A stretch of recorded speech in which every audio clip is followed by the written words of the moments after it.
Police say a shootout between neighbors in the historic West Side forced two schools to lock down this afternoon.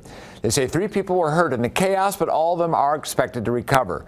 At least one person is in custody. The shooting began around 1:30 this afternoon near MLK and Lake Mead.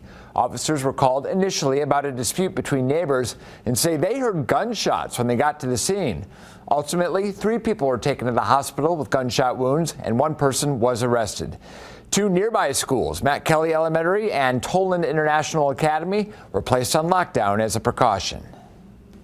Anytime that an elementary school, or for that matter any school, is within close proximity to a violent event, as a practice in coordination with school police, that school is placed in a hard lockdown to ensure that the safety of the children. That way, if we do have an outstanding individual, and should he make it out of the initial perimeter out into the school, that there is no threat to our kids.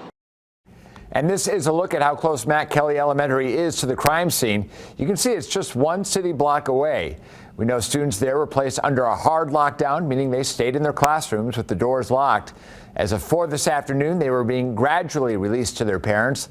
Before that, a mother we spoke to says they got little information on what was going on.